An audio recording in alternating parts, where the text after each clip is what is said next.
Flight 739 of Skybound Airlines, departing from San Francisco to New York, seemed like a routine journey, but turned into an unforgettable memory for all passengers and crew members. It was a chilly morning, with people bustling to line up, check their tickets, and organize their luggage. The announcements echoed steadily across the busy terminal. Amid the crowded lines stood a 7-year-old girl, Emma Thompson, with golden hair and crystal-clear blue eyes. Emma wore a neat white dress and held tightly to the hand of the man beside her, her father, Brian Thompson. Brian was a tall man with a stern face and a cold, distant gaze. What stood out the most was his apparent indifference toward his daughter. Throughout the check-in process, he remained glued to his phone screen, scrolling incessantly through messages. Emma, on the other hand, appeared uneasy. Her eyes darted around cautiously, as if searching for something, or someone. As they boarded the plane, Emma tugged lightly on her father's sleeve and whispered something. Brian did not respond, merely nodding absent-mindedly. Once seated in row 12, Brian resumed his focus on his phone. Meanwhile, the flight's lead attendant, Jack Miller, passed by to check the seating arrangements. Jack, a man in his 30s, exuded calmness and professionalism, always wearing a reassuring smile. When he reached Emma's row, he sensed something unusual. Emma's eyes seemed to convey a silent plea for help. With his professional intuition kicking in, Jack didn't overlook this subtle detail. Although he continued with his duties, a sense of unease lingered. The flight took off, but beneath the surface, an unexpected, intense story was quietly unfolding. One that would forever change the lives of both Jack and little Emma. After the plane had stabilized in the sky, head flight attendant Jack Miller began his work, checking each row and serving drinks to passengers. Inside the confined space of the cabin, everyone was busy with their own activities, reading books, listening to music, or chatting with companions.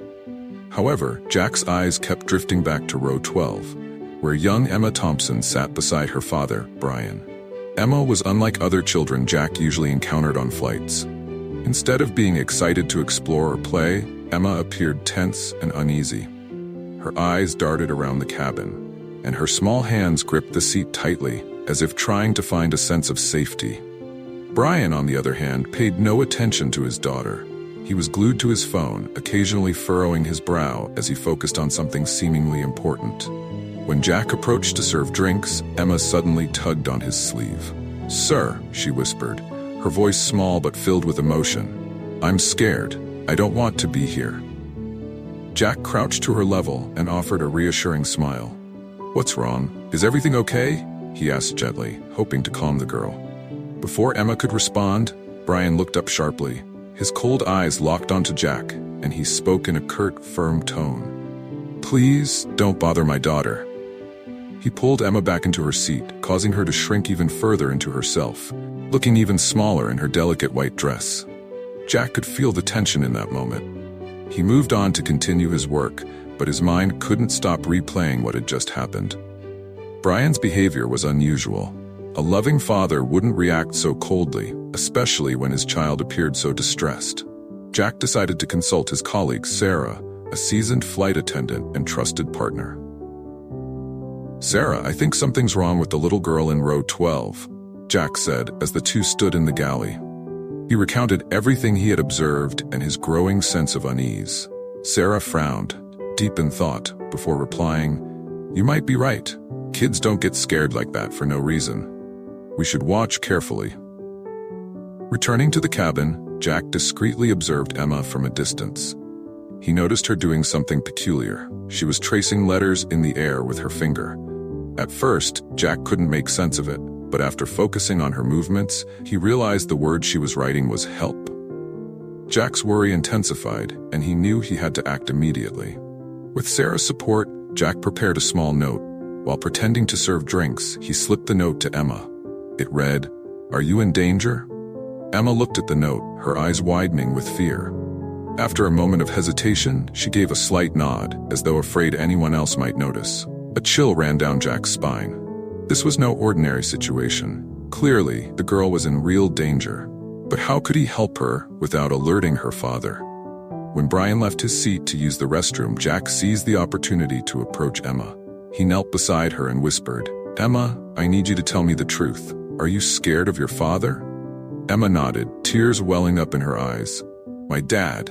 He took me away without asking my mom. He said I'd never see her again," she said through small, shaky sobs. Jack immediately understood the severity of the situation.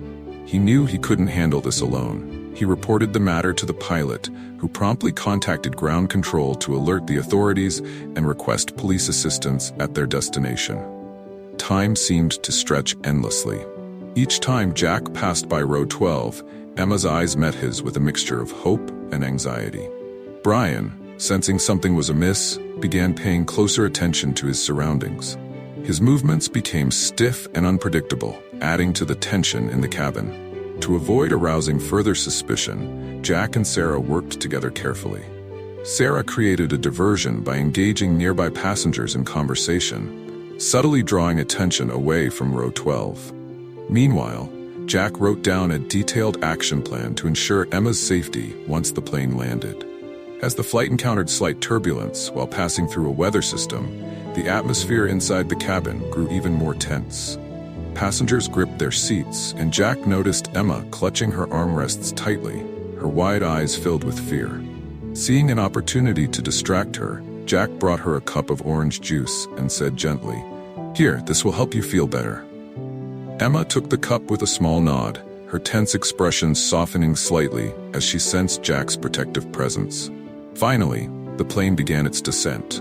Jack returned to row 12 and leaned in close to Emma. "When the plane stops, I'll get you out of here. Trust me, okay?" he whispered. Emma nodded, tears streaming down her cheeks, but there was a flicker of hope in her eyes. When the plane landed, the plan went into action.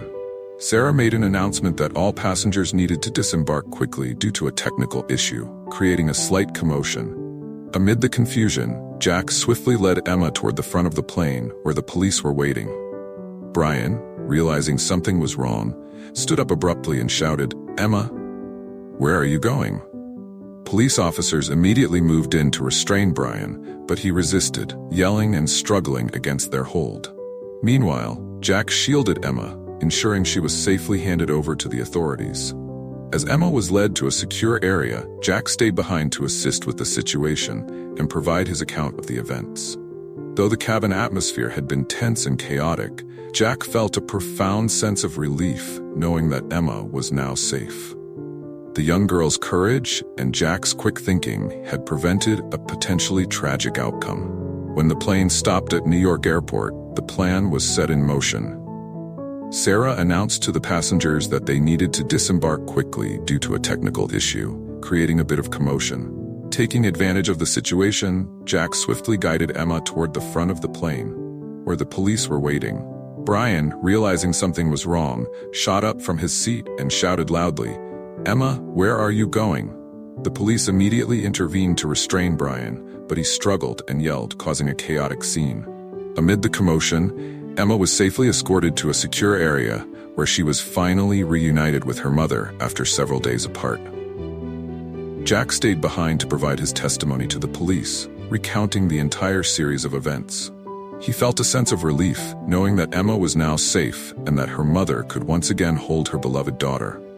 In that moment, Jack realized that sometimes, just one small action could change the course of someone's life entirely. The story of little Emma and flight attendant Jack is not just about a dramatic flight, but serves as a profound reminder of the power of compassion, sharp observation, and the courage to do what is right.